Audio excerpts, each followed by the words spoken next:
Shine tech మీ ఇంటిని మరింత అందంగా మార్చాలనుకుంటున్నారా? స్పెషల్ అట్రాక్షన్ తో పాటు లివింగ్ కి perfect solution. UPVC windows and doors, Bontada group. Alluri Sitaramaraju అంతర్జాతీయ విమానాశ్రయం, అదే మన భోగాపురం ఎయిర్పోర్ట్లో వచ్చే నెలలోనే మొదటి విమానం ఎగరబోతుంది.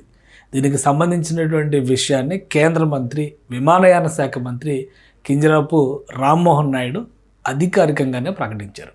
సో ఈ నిర్మాణానికి సంబంధించినటువంటి ప్రక్రియని, వివిధ దశల్ని, ఇప్పుడు జరుగుతున్నటువంటి పనుల తీరుని ఆయన సమీక్షించారు. దానికి సంబంధించినటువంటి డేటా తెలుసుకున్న తర్వాత ట్రయల్ రన్ని డిసెంబర్లో ప్రారంభించాల్సిందిగా ఆదేశాలు జారీ చేశారు. ఎందుకంటే వచ్చే సంవత్సరం ఏప్రిల్, మే నాటికి విమానాన్ని పూర్తి స్థాయిలో రెడీ చేస్తే బహుశా అప్పటికి అంటే మే, జూన్ నెలల్లో కల్లా అక్కడి నుంచి ఫస్ట్ ఫ్లైట్ ప్రయాణం చేసేటువంటి అవకాశం ఉంటుందని చెప్పని అంచనా వేస్తున్నారు.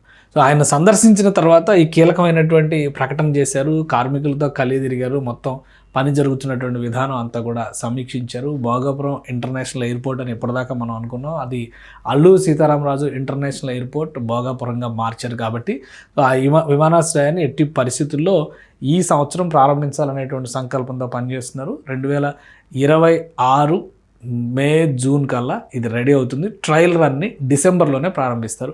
సో ఈ ట్రయల్ రన్కి సంబంధించినటువంటి ఆదేశాలని జారీ చేసిన అధికారులతో, ముఖ్యంగా ఇది జిఎంఆర్ ఆధ్వర్యంలో నిర్మాణం జరుగుతున్నటువంటి ఎయిర్పోర్టు. అలానే నిర్మాణ ప్రక్రియ మొత్తం కూడా ఎల్ఎన్టీ సంస్థతో చేస్తున్నారు. ఈ రెండు సంస్థలకు సంబంధించినటువంటి ప్రతినిధుల బృందంతో స్థానిక ఎంపీ, ఎమ్మెల్యే వీళ్ళందరి సమక్షంలో సమీక్ష జరిపారు. ఫైనల్గా డిసెంబర్లో దీనికి సంబంధించినటువంటి ట్రయల్ రన్ ప్రారంభించాల్సిందిగా మంత్రి ఆదేశాలు జారీ చేశారు. సో అక్కడ లోపల జరుగుతున్నటువంటి ఇన్ఫ్రాస్ట్రక్చర్ స్టేటస్ని కూడా మొత్తం పరిశీలించారు. మెయిన్ టెర్మినల్కి సంబంధించిన వర్క్స్ ఆల్మోస్ట్ కంప్లీట్ అయినాయి.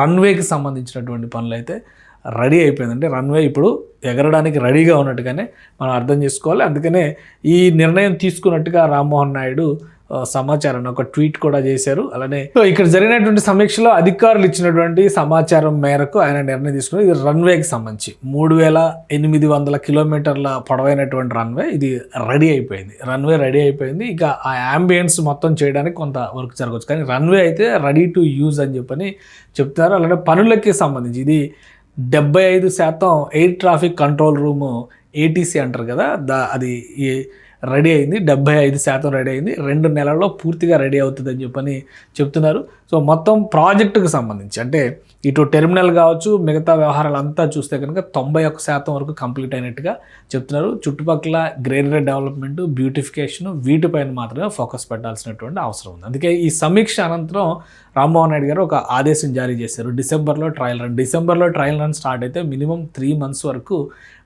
చిన్న ఫస్ట్ పైలట్ ట్రైనింగ్ జెట్స్ లాంటి వాటితో ట్రై చేస్తారు. రన్వే ఎలా ఉంది ఏంటనేది, తర్వాత పెద్ద విమానాల వరకు ఈ టెస్టులు కంటిన్యూ అవుతాయి. అన్నీ సేఫ్ ల్యాండింగ్, అలానే రీచ్ అయ్యేటువంటి క్రమంలో అక్కడ ఎట్లాంటి సమస్యలు వస్తున్నాయి, టేక్ ఆఫ్ అయ్యేటువంటి సమయంలో ఎటువంటి సమస్యలు వస్తున్నాయి. రన్వే కూడా ఇది 2-way కారిడార్గా నిర్మిస్తున్నారు కాబట్టి 2 రన్వేల కింద కనిపిస్తుంది మనకి. 2 అటు వెళ్ళేవి, ఇటు ల్యాండ్ అయ్యేవి కూడా ఆప్షన్ కింద ఉంటుంది కాబట్టి రెండింటిని కూడా సైమల్టేనియస్గా టెస్ట్ చేస్తారు. కాబట్టి ఈ పరీక్షలన్నిటికీ కనీసం 3 నెలల సమయం పడుతుందని చెప్పి అంచనా వేశారు.